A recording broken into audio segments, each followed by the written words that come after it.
한번 따라 하실까요? 발견해야 할 세 가지. 인류는 위대한 발견의 역사입니다. 원시시대 인류가 발견한 건 불이었습니다. 불을 발견함으로 인류의 문화는 급속도로 발견했습니다. 또 다른 하나는 농업의 발견, 즉 씨앗의, 농사를 지을 수 있는 씨앗의 발견이 농경사회를 비옥적으로 발달시켰습니다. 그 외에도 수많은 발견들이 이 인류를 여기까지 오는데 앞장서게 했고 위대한 공헌들을 했습니다. 전기가 발명되고요, 홀로몬스는 신대륙을 발견하고요, 지금 과학자들은 또 우리가 알 수 없는 미지의 그 작은 입자들, 또 작은 기술들을 발견하느라고 애를 쓰고 있습니다. 그 발견들이, 그 발견과 발명들이 얼마나 우리 인류를 풍족하게 하고 우리를 발달시키는지 모릅니다. 이것은 육적인 부분, 세상적인 부분에서만 일어나는 일이 아니라 영적인 차원에서도 마찬가지입니다. 신앙생활하는 저와 여러분에게도 영적인 발견들이 있어야 합니다. 오늘 본문에는 기근을 만났던 4명의 나병 환자들이 먹고 사는 문제, 즉 양식을 발견하였습니다. 근데 그들은 양식을 발견한 것뿐만 아니라 무엇을 발견했느냐 하면 위대한 영적인 발견을 동시에 했습니다.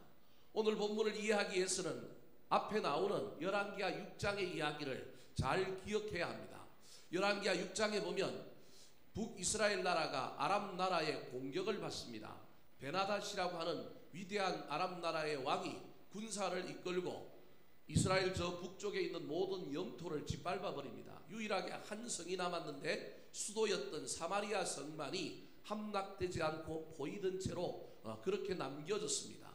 그러니 외부로부터 물자가 들어오지 않으니 얼마나 사람들이 이 양식 문제 때문에 고통을 당했는지 모릅니다. 먹을 것이 다 사라져 버렸습니다. 그래서 성 안에 이상한 행태들이 벌어지기 시작했는데, 첫 번째 행태는 율법에서 금하여 먹지 않던 나귀를 먹는 문제가 생겼습니다. 먹을 것이 없으니 이제 짐승을 잡아먹는 거예요. 거룩하지 않는 짐승. 근데 그것도 이미 나귀 몸통은 다 잡아먹고 다 삶아먹고 없고 이제 뭐만 남았느냐 하면 나귀 머리만 남은 거예요. 그 나귀 머리가 은 80세겔에 이게 거래가 되는 거예요. 이건 엄청난 금액입니다. 도저히 서민들로는 사 먹을 수가 없는 거예요. 뿐만 아니라 그 나귀 머리만 그렇게 되는 게 아니라 서민들은 먹고 살 것이 없으니 서민들을 위하여 새로 나온 상품이 하나 생겼는데 그게 뭐냐면 비둘기 똥이었습니다. 비둘기 똥을 어떻게 먹겠느냐 그러지만 사실은 비둘기 똥이 아니라 그 비둘기 똥 안에는 뭐가 감추어져 있느냐 하면 합분태라고 하는 콩이 감추어져 있는 거예요. 비둘기가 그 콩을 먹었는데 이게 소화를 시키지 못하고 배설된 채로 나오는 똥인 거예요. 그걸 사서 씻어서 먹으면 이 기근을 면할 수 있는 거예요. 근데 그것도 은 5세겔에 팔리는 거예요. 서민의 입장에서는 이것도 쉽지 않은 거예요.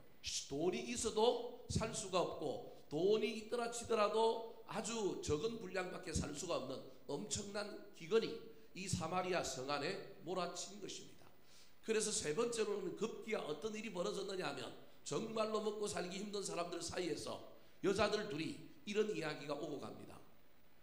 가위바위보 했고 진 사람의 아들을, 어린 아들을 잡아먹자. 그래서 인육을 먹는 엄청난 비극이 생겼습니다.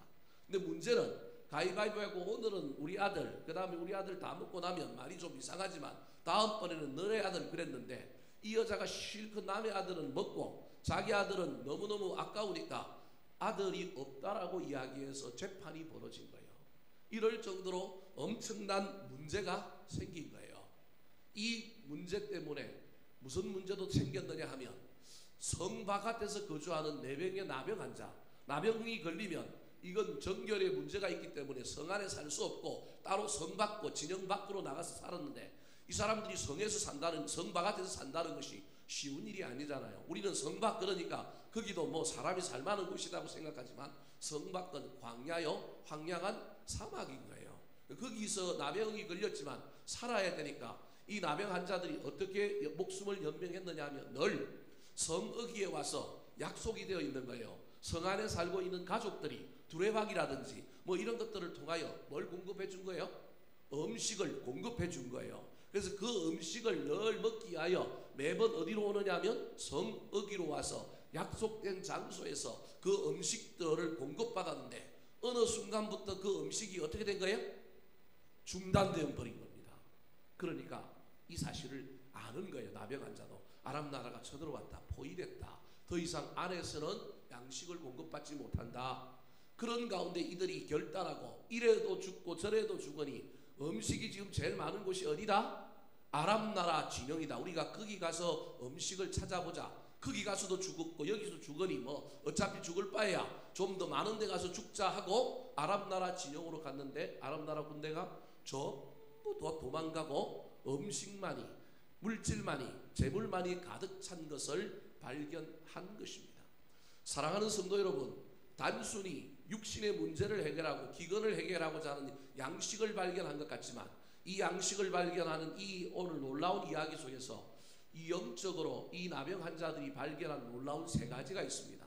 사랑하는 성도 여러분, 한 해를 마감하는 이 12월의 첫째 날에 저와 여러분이 아직도 발견하지 못한 것이 무엇인지, 앞으로도 발견해야 될 것이 무엇인지를 잘 깨닫고 영적으로 하나님 앞에 승리하며 은혜 받으며 살아가는 남은 한 달이 되시기를 예수님의 이름으로 축원합니다. 자, 그렇다면 4명의 나병 환자가 육신적인 문제에 기근의 문제를 해결하는 양식을 발견했을 뿐만 아니라 어떤 영적인 발견을 했을까요? 첫 번째 발견입니다. 따라 하실까요? 자신의 상태를 발견해야 합니다. 12월의 첫째 주에 저와 여러분이 무엇보다도 발견해야 될 것은 나의 영적인 상태를 발견해야 합니다.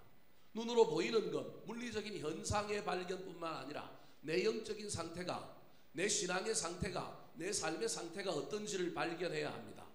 오늘 본문 3절에 이 양식을 발견하러 가기를 시작했던 4명의 나병 환자들의 대화가 나옵니다. 3절 말씀 같이 한번 읽어볼까요? 시작. 성문 어귀에 나병 환자 4사람이 있더니 그 친구에게 서로 말하되 우리가 어찌하여 여기 앉아서 죽기를 기다리랴. 자신들이 죽을 수밖에 없는 존재라고 하는 것을 깨달았습니다. 아, 이러고 있다가는 뭐 한다? 죽는다. 인간은 누구나 죽는 존재입니다. 특별히 저와 여러분이 영적으로 죽을 존재였습니다. 이걸 깨달아야만이 저와 여러분이 겸손해집니다. 저 나병 환자들은 육신적인 문제, 먹고 사는 문제에 있어서 자신들이 죽을 수밖에 없는 존재라고 하는 것을 깨달은 겁니다. 여러분, 인간이 죽을 수밖에 없는 존재다라는 것을 알게 되면 그때는 놀라운 일이 일어납니다. 자기의 상태를 정확하게 깨닫게 되면 뭐가 일어나냐면 결심이 일어나고요, 결단이 일어나고요, 새로운 도전과 위대한 새로운 시작이 나옵니다. 근데 이걸 잘 깨닫지 못하는 사람들은요, 그 상태에서 머물러 있거나 어디로 가야 할지, 무엇을 해야 할지 그냥 모르는 상태에서 비크 속에 있는 개구리와 같이 온도가 변하는데도, 세상이 바뀌는데도, 삶이 변하는데도 아무것도 모르는 채 그냥 안주하며 살게 됩니다. 죽을 수밖에 없다는 사실을 깨달았던 이 나병 환자들이 4절에 보면 새로운 도전을 합니다. 새로운 결단을 합니다. 자신의 상태를 깨달은 사람은 새로운 도전을 할 수 있는 겁니다. 어떤 도전을 합니까? 4절 말씀 같이 한번 읽어볼까요? 시작.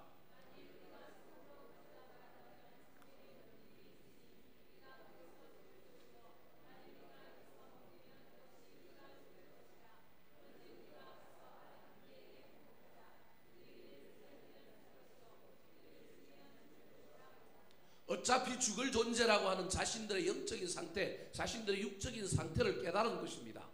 나병 환자인데 성 안으로 들어가면 돌에 맞아 죽을 것이요, 성 바깥에서 여기 있으면 음식이 공급되지 않으니 우리는 죽을 존재라는 거예요.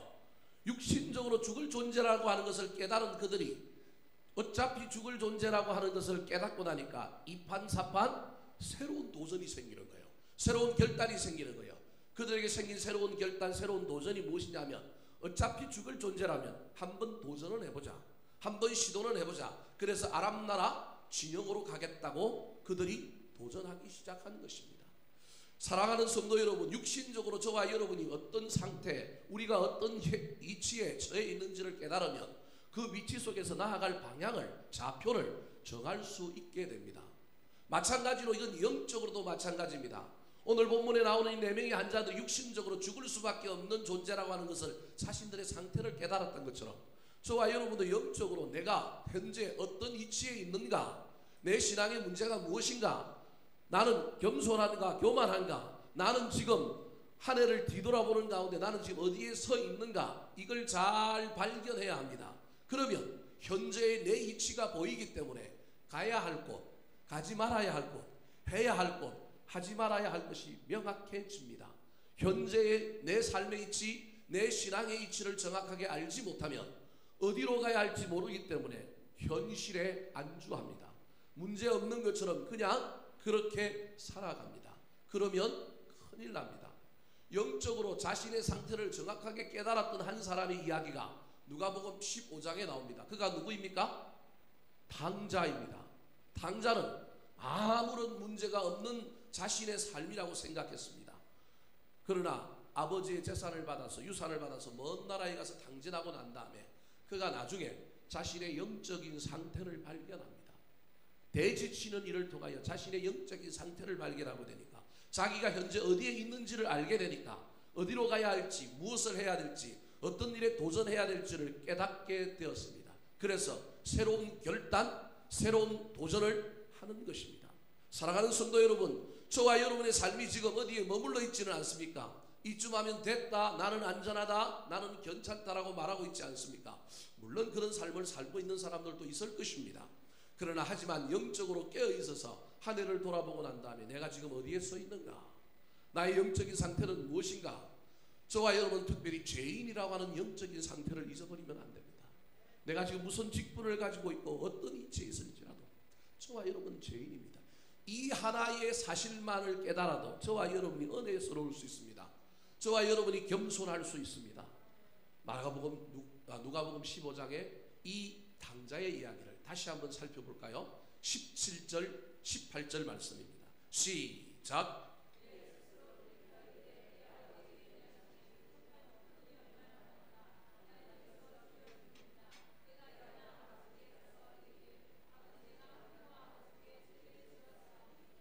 자, 대지를 치는데 그 지엄 열매도 자기가 못 얻어먹는 이 상태 속에서 그가 깨달은 거예요. 자, 17절을 다시 한번 보여주시겠어요? 자신의 영적인 상태를 깨달은 거예요. 나는 죽는 존재라는 거예요. 뿐만 아니라 나는 뭘 지었다고요? 죄를 지었다라고 하는 사실을 깨달은 거예요. 그러니까 그때 뭐가 돌이켜지냐 하면 마음이 돌이켜지는 거예요.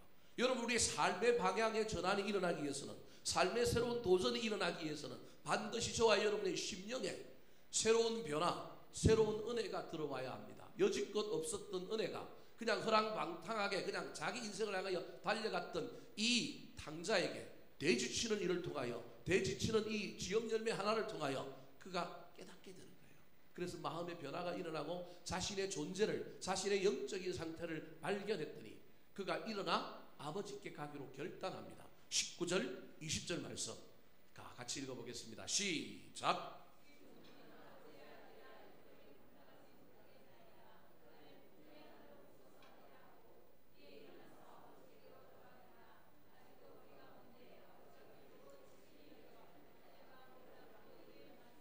이에 일어나서 누구에게로 돌아갔다고요? 아버지께로 돌아간 거예요. 새로운 도전.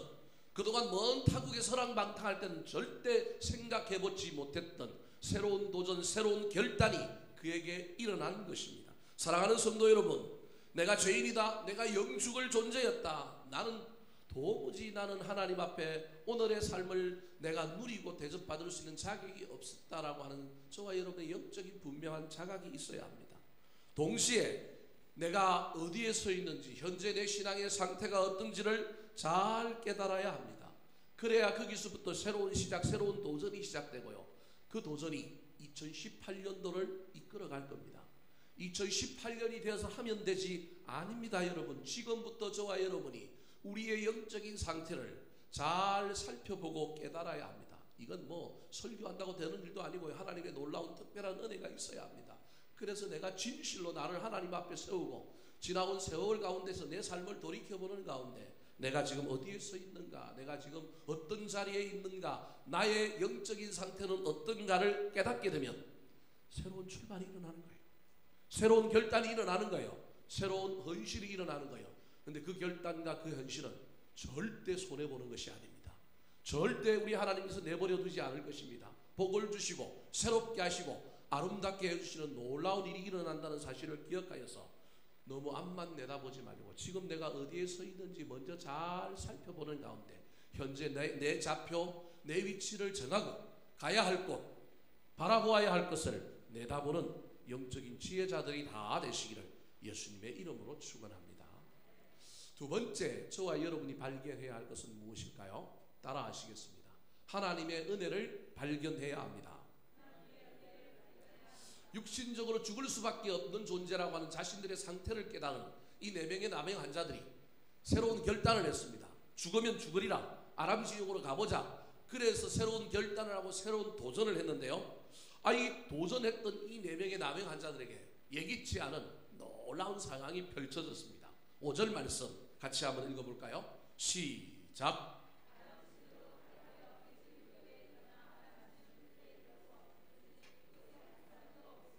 아람 나라 군인들이 가득할 줄 알았는데, 그래서 혹시 죽을지도 모르겠다, 그래도 맞아 죽은 귀신 때깔도 좋다고 밥이라도 얻어먹고 실컷 먹고 어떻게 되더라도 종으로 잡혀가든 하든 하자 그러고 갔는데, 가보니까 그 진영에 군인이 하나도 없는 거예요. 아람 군대가 전부 철수해버린 거예요. 철수만 한 게 아니고 거기 보니까 7절 8절에 보니까 은도 있고 금도 있고 음식도 있고 별의별 게 다 있는 거예요.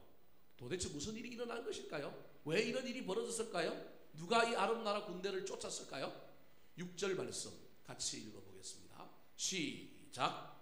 이는 주께서 아람 군대로 병거 소리와 말 소리와 큰 군대의 소리를 듣게 하셨으므로 아람 사람이 서로 말하기를 이스라엘 왕이 우리를 치려하여 헷 사람의 왕들과 애굽 왕들에게 값을 주고 그들이 우리에게 오게 하였다 하고. 여러분, 인생은 해석입니다. 신앙은 해석입니다. 해석을 어떻게 하느냐가 저와 여러분의 남은 인생을 결정합니다. 여러분, 해석의 지혜자들이 되시기 바랍니다.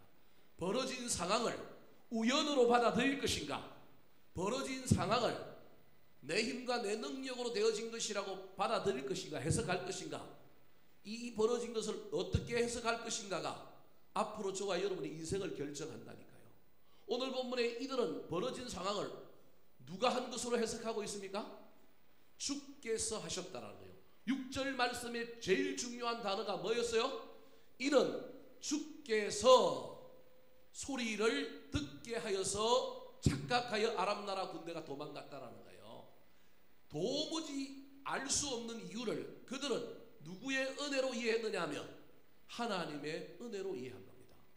여러분, 그런데 똑같은 사실 앞에 저렇게 해석하는 사람이 있는가 하면 전혀 저렇게 해석하지 않는 사람들이 있습니다. 그런데 은혜스러운 사람은, 영적인 사람은, 하나님께 복을 받는 사람은 반드시 저 4명의 남영 환자들 같이 우리 삶에서 누구의 은혜를 발견하는 사람이냐 하면 하나님의 은혜를 발견하는 사람들입니다. 왜 그럴까요? 하나님의 은혜를 발견하는 사람은 필연적으로 하나님의 은혜 때문에 그 사람이 겸손해지게 되는 거예요. 그래서 그 겸손한 자를 하나님은 높여주시는 거예요. 복을 주시는 거예요. 그래서 여러분, 은혜를 발견하는 일이 아주 중요합니다. 모든 사람에게 똑같은 사실과 똑같은 상황이 똑같이만 해석된다면 신앙이라는 건 필요 없습니다. 여러분. 그 신앙이어야 할 이유가 없는 거예요. 우리 주변에 일어나는 모든 일을 똑같이 해석되는 수만 있다면 얼마나 좋겠습니까? 아닙니다. 해석이 우리 인생의 몫입니다. 해석이 저와 여러분의 삶입니다. 그래서 저와 여러분은 할 수만 있다면 우리 삶에서 하나님의 은혜를 발견할 수 있어야 합니다. 사랑하는 성도 여러분, 저와 여러분의 삶에 하나님의 은혜로만 발견되실 만한 것들로 가득 차 있습니까? 우리 인생이 그렇습니까? 결코 그렇지 않습니다. 수많은 원망이 있고요, 수많은 불평이 있고요, 수많은 문제가 있고요, 수많은 필요들이 우리 앞에 있습니다. 그래서 저와 여러분은 하나님의 은혜를 발견하기보다는 은혜 아닌 다른 것을 발견할 때가 훨씬 더 많은 사람들입니다. 여러분, 그럼에도 불구하고 저와 여러분이 반드시 발견해야 될 은혜는 난 구원받을 자격이 없는데 하나님께서 나를 뭐 해주셨다? 구원해 주셨다. 이 은혜만큼은 발견해야 합니다. 삶의 소소한 은혜도 많은데 그 은혜도 발견하면 더 복을 받겠지만, 여러분, 최소한 그리스도인이라고 한다면, 신앙생활하는 사람이라고 한다면 이 사실 하나만으로 저와 여러분이 기가 꺾여야 되고요, 저와 여러분의 교만이 꺾여야 되고요. 저와 여러분의 이 놀라운 이 곧은 목이 부드러워져야 되는 거예요. 근데 사실은 소소한 은혜만 발견하려고 하고 메인 은혜, 구원받은 나, 영죽을 죄인인 나, 값없이 나의 행위가 아니라 은혜로 구원받았다고 하는 이 사실을 저와 여러분이 발견하지 못할 때가 얼마나 많은지 모릅니다.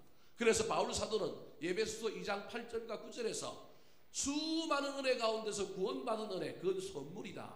왜 하나님께서 이 은혜를 너희들이 발견하라고 하냐면 너희 인생을 좀 자랑하지 못하게 하려고 이런다. 그렇게 기록하고 있습니다. 같이 한번 읽어볼까요? 시작. 너희는 그 은혜에 의하여 믿음으로 말미암아 구원을 받았으니 이것은 너희에게서 난 것이 아니요 하나님의 선물이라. 행위에서 난 것이 아니니 이는 누구든지 자랑하지 못하게 함이라. 얼굴이 잘생겨서 저와 여러분이 구원받은 것도 아니고요, 신앙생활을 하는 것도 아니고요, 내가 교회에서 헌신을 많이 하고 뭘 많이 했기 때문에 내가 구원받은 것도 아니고요, 내가 우리 남편 우리 가족이 뭐 아주 됐다 뭐가 있기 때문에 우리가 구원받은 게 아니고요, 내가 착했어, 내가 의로웠어, 내가 무엇을 했기 때문에 구원받은 게 아니라 전적으로 누구의 은혜라고요? 하나님의 은혜요. 하나님의 뭐라고요? 선물이라는 거예요. 뭐 하지 못하게 하려고 그런다고요? 자랑하지 못하게 하려고 그러는 겁니다. 사랑하는 성도 여러분, 저와 여러분은 지금 우리의 삶의 현장에서 은혜를 발견하고 있습니까? 사람이 삶의 현장에서 은혜를 발견하지 못하면 그것처럼 큰일 나는 일이 없습니다. 저와 여러분의 삶에, 아니 지난 한 달 동안에 우리가 얼마나 많은 수많은 은혜를 이야기했습니까? 구원받은 은혜는 놔두더라도 삶에 소소하게 하나님께서 주셨던 은혜들을 발견하고 그것을 고백하고 그것을 감사하고 그것 때문에 또 우리 마음들을 잘 간수하며 단도리하며 여기까지 왔습니까? 하나님의 은혜를 저와 여러분이 발견하지 않으면 하나님의 은혜를 기대하지 않는 거예요. 여러분, 하나님의 은혜가 나타나야 저와 여러분의 삶에 놀라운 일이 일어나는데 은혜를 발견하지 못하는 사람은 따지고 보면 알고 보면 뭘 기대하지 않는 사람이라고요? 하나님의 은혜가 나에게 나타나기를 기대하지 않는 사람입니다. 주신 은혜를 발견해야만이 또 다르게 앞으로 남은 삶들에 하나님의 놀라운 은혜가 우리한테 임하는 겁니다. 그래서 은혜를 발견하지 못하는 사람은 알고 보면 신앙생활을 하고는 있지만 은혜를 기대하지 않는 사람이에요. 은혜 없이 살 수 있다고 말하는 사람이에요. 지금도 그렇게 살아왔거든요. 은혜를 발견하지 못했으니까. 누구 힘으로 산 거예요? 내 힘으로 사는 거예요. 은혜를 발견해야 내 힘이 아니라 하나님의 힘이라고, 하나님의 은혜라고 하는 것을 깨달아야 될 텐데 은혜를 발견하지 못하니 이건 뭐 하나님 나한테 내려주신 은혜가 없으니 그 삶은 누구 힘으로 살아온 거예요? 내 힘으로 살아온 거죠. 뭐 앞으로도 누구 힘으로 살 거예요? 내 힘으로 살 거죠. 그럼 앞날에 하나님의 은혜를 기대하는 마음이, 그 신앙이 우리 가운데 있을까요? 신앙생활을 하지만 이건 불신앙입니다. 그래서 은혜를 발견하는 것이 중요합니다. 여러분, 은혜를 발견해야만이 은혜를 기대하고요, 은혜를 기대해야만이 은혜가 임하기 때문에 그렇습니다. 그래서 저와 여러분이 우리 삶에서 은혜를 발견하지 못하고 은혜를 기대하지 못한다면, 아, 내가 예수는 믿고 있지만 신앙생활을 하고 있지만 내 신앙이 불신앙이구나, 이것을 기억해야 됩니다.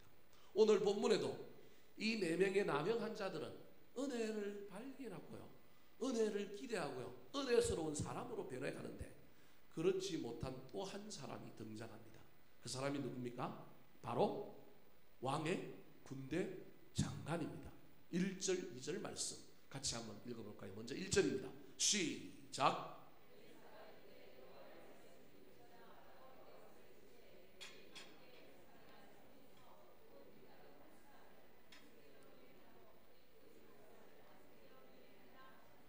자, 사람을 잡아먹고 자기 자식들을 잡아먹는 저 놀라운 현실 앞에서 엘리사가 예언을 했습니다.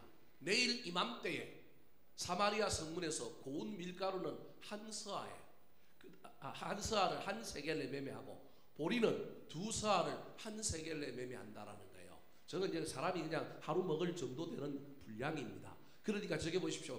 고운 밀가루는 더 비싸니까 한 세겔이고요, 한 서악에 한 세겔이고, 보리는 조금 더 싸니까 2서악, 그 2양푼에 한 세겔이라는 말입니다.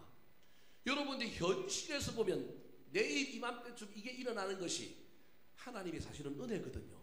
있을 수 없는 일이 일어나는 게 은혜잖아요. 근데 저게 있을 수 없는 일이란 말이에요. 현실의 눈을 뜨고 보면 근데 은혜를 발견하고 은혜를 기대하는 사람은 저걸 아멘으로 받을 수 있어요. 기대하는 마음이 있어요. 근데 은혜를 발견하지 못하고 은혜스럽지 못한 사람은 저게 안 받아들여지는 거예요. 뭐만 보여요? 현실만 보이는 거예요. 어쩌면 지금 현재 벌어지고 있는 일이 은혜가 아니라 하나님께서 우리를 징계하셨고 하나님이 없다고 여겨졌는지도 모릅니다. 그래서 저 이야기를 듣고 있던 한 군대 장관이 이상한 이야기를 합니다. 2절 말씀 같이 한번 읽어볼까요? 시작.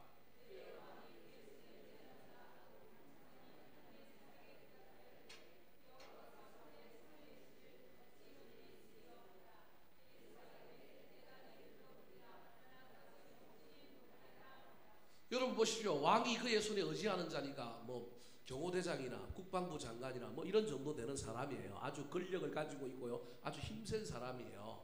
근데 그 사람이 뭐라고 얘기하느냐 하면 저기 보십시오. 여호와께서 하늘에 뭘 내신들? 창을 내신들. 여러분 이게 은혜예요. 저와 여러분의 삶에는 하늘에서 뭐가 열려야 되냐면 창이 열려야 된다니까요. 여러분 이게 은혜예요. 저와 여러분이 이걸 믿는 사람들이라니까. 이걸 안 믿으면서 신앙생활을 한다는 건 그 가짜라니까요. 물리적인 현상 속에서 물리적으로 일어날 만한 일만 일어난다고 믿으면 그게 무슨 신앙입니까? 그건 과학이지. 우리는 하늘에서 뭐가 열려요? 창이 열려서 세상 사람들이 보기에 말도 안 되는 일이 일어날 수 있다는 것을 믿고 그것을 기대하는 사람들인 거예요. 근데 이걸 기대하고 이걸 기다릴 수 있느냐 없느냐는 평소에 내 삶에 내가 얼마나 하나님의 은혜를 발견하고 있냐는 거예요. 요만큼 은혜를 발견하면 하나님이 요만큼 은혜를 주실 거고 요만큼 은혜를 발견하면 하나님이 이따만한 은혜를 사실은 주실 거란 말이에요. 근데 저분이 신앙생활을 하는 거예요. 여러분 믿음 생활을 하는 분이 저 군대 장관이 신앙이 좋은 사람이라니까요. 그래서 여호와께서 하늘에 뭘 내신들? 창을 내신들. 이건 믿음의 선배들 이스라엘 백성들이 걸어왔던 성경의 역사를 말씀을 아는 거예요. 저 하늘에 창이 열린 적이 두 번 있어요. 한 번은 언제예요? 노아 홍수 때 하늘에 문이 열렸어요. 또 한 번은 하늘에 창이 열린 적이 있어요. 뭐예요?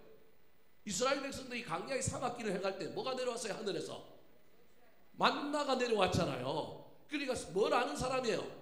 성경을 아는 사람이에요. 그러니까 성경을 아는 것이 아니라 하나님의 이적을 아는 사람이라니까요. 알지만 믿어요 안 믿어요? 안 믿어요. 기대해요 안 해요? 안 해요. 여러분 오늘날 신앙생활 하는 사람들 중에 저와 여러분이 이런 삶을 살 수 있다니까요.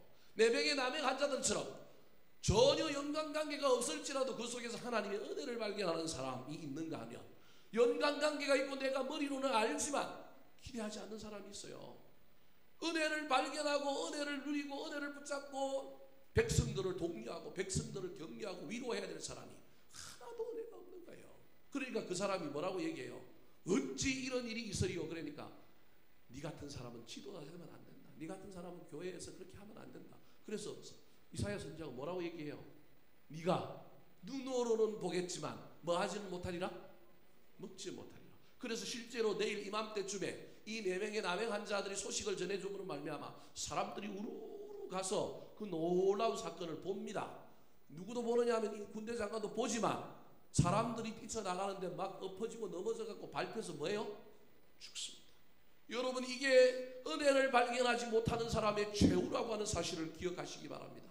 그래서 이 연말에 다시금 저와 여러분의 삶을 되돌아보면서 하나님께서 나에게 베푸신 은혜가 뭔가, 특별히 그 구원의 은혜, 제일 중요한 은혜가 내 안에 아직도 요동치고 있는가, 그 외에도 내 삶에 소소하게 하나님이 베풀어 주신 올 한 해 은혜들이 있는가를 잘 살펴보아야 합니다. 그래야 그 은혜가 커질 겁니다.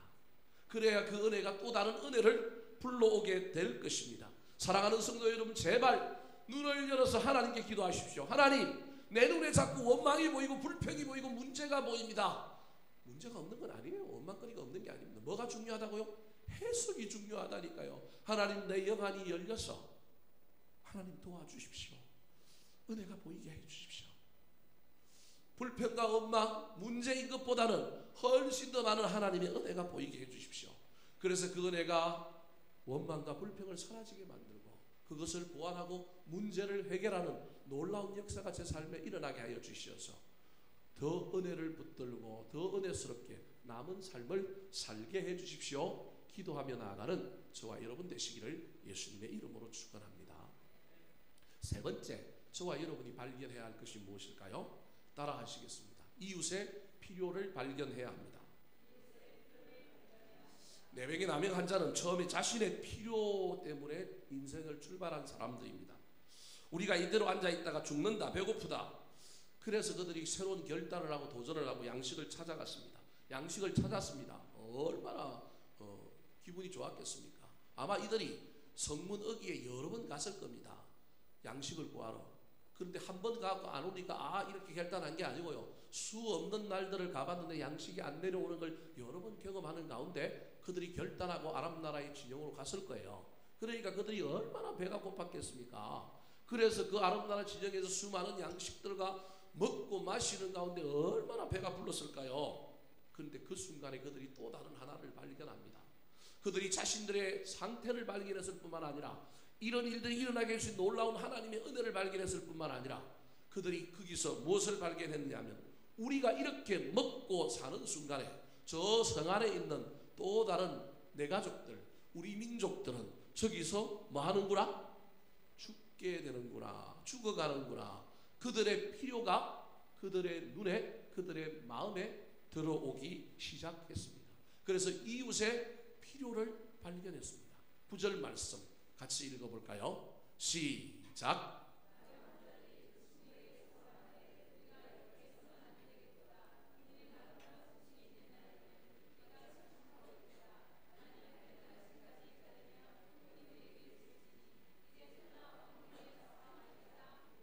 여러분, 은혜를 발견한 사람은 은혜스러운 삶을 삽니다. 여러분, 저 얼마나 은혜스럽게 사나요? 여러분, 은혜를 발견하지 못했던 한 장가는 입술이 벌써 은혜스럽지 않잖아요. 근데 여기 보십시오. 이 은혜를 발견했던 이 사람들이 배불리 먹었을 뿐만 아니라 뭐라고 얘기합니까? 아름다운 소식이 있는 날인데, 야, 우리가 이렇게 그냥 우리끼리만 먹고 마시고 해서는 안 되겠다. 우리가 침묵하고 있으면 안 되겠다. 달려가서 우리가 왕궁에 가서 뭐 하자? 말을 전하자. 그 들어가는 순간에 자기들은 정결법에 의해 죽을 수도 있는데 들어가자는 거예요. 자기들을 얼마나 돌로 갖고 던지고 내쫓고 자기들을 얼마나 그렇게 힘들게 했을까요? 나병 걸렸다고. 오늘날도 나병 걸린 사람들 앞에 우리가 뭐 잘 쉽게 마음문을 열고 못하는데 그 시절에 나병은 천연이잖아요. 얼마나 그 사람들은 사람들이 경언시하고 사람들이 멀리하고 사람들이 눈총을 주고 얼마나 사람들이 그랬을까요? 그런데 여러분, 은혜가 들어오니까 은혜를 발견하고 지금 여기 음식을 먹고 있지만 음식을 먹는 것이 아니라 사실은 뭘 먹고 있는 거예요?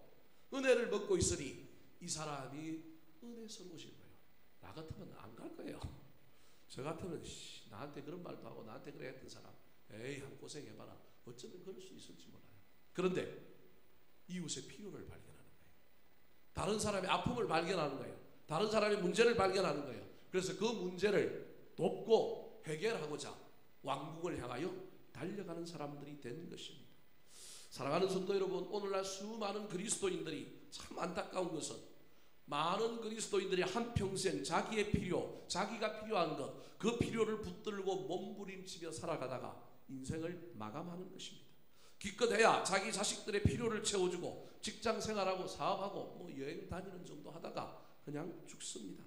뭐 그것이 그렇게 나쁜 건 아닙니다. 왜냐하면 그것도 못하고 이 인생을 마감하는 사람들이 얼마나 많이 있습니까?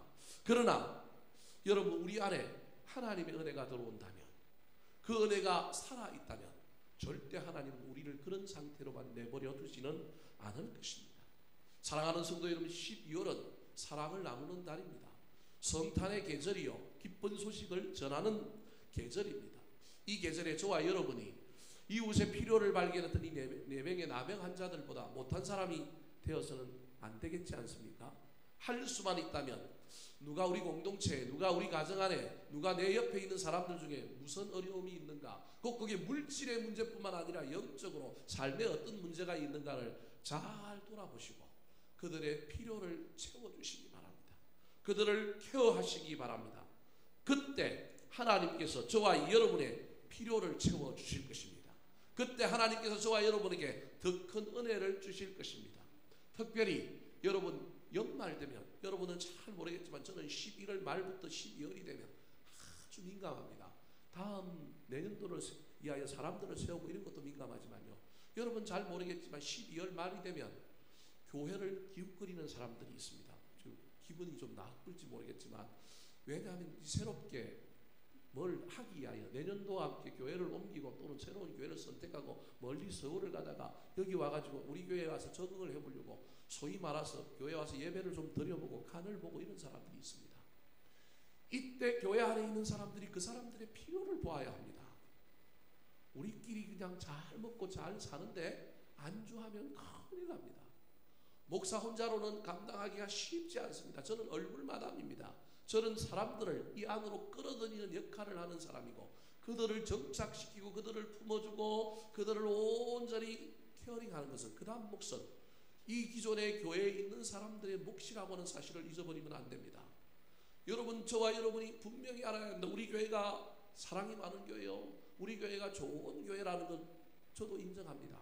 그럼에도 불구하고 새로 오는 사람들의 입장에서 보면, 그들의 입장에서 보면 우리 교회가 편한 교회는 아닐 수 있다는 사실을 기억해야 합니다. 어떻게 하면 그들을 품어줄까? 어떻게 하면 그들을 조금 더 땡겨줄 수 있을까?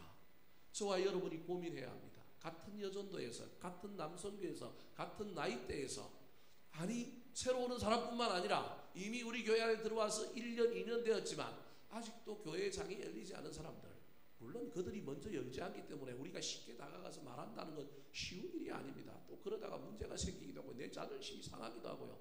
그럼에도 불구하고 우리는 이미 먼저 온 사람들이기 때문에 그들에게 다가가야 합니다. 끊임없이 다가가서 끊임없이 그들의 필요를 보고 채워주고 그들을 감당할 때 하나님께서 우리 교회에 놀라운 은혜를 주실 것이라고 하는 사실을 기억하시기 바랍니다. 기쁜 소식을 전하는 건 전도입니다. 하나님께서 이 연말에 예수 그리스도의 탄생을 우리에게 주셔서 기쁜 성탄절에 놀라운 기독교의 축제를 주셔서 전도하기가 얼마나 쉬운 계절인지 모릅니다. 사랑하는 성도 여러분, 이웃의 필요를 보고 그들을 잘 인도하고 환대할 뿐만 아니라 그들에게 우리의 사랑을 잘 전함으로 저와 여러분이 하나님 앞에서 발견되어지는 사람이 되었으면 좋겠습니다.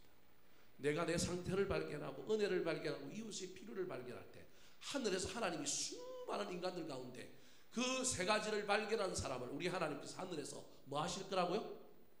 발견하실 거예요. 저와 여러분이 하나님께 발견되기만 하면 놀라운 일이 일어날 겁니다. 혹시 수많은 사람들 중에, 수많은 크리스찬 중에 묻혀 있지는 않습니까? 하나님 눈에는 믿는 사람, 안 믿는 사람 구분되어 있을지 모릅니다. 그리고 믿는 사람들 중에는 그냥 수많은 무리들 속에서 저와 여러분이 그냥 그 무리 속에 숨어 있는 한 사람일 수도 있습니다. 하나님께 발견되어지는 아름다운 사람 될 수 있도록 저와 여러분이 먼저 나의 영적인 상태 발견하고 내 삶에 주어진 하나님의 은혜를 발견할 뿐만 아니라 이웃의 필요를 발견하고 그 필요를 채워줌으로 하나님께 발견되어 더 큰 은혜와 복을 누리는 저와 여러분의 남은 생애와 2017년 12월이 되시기를 예수님의 이름으로 축원합니다.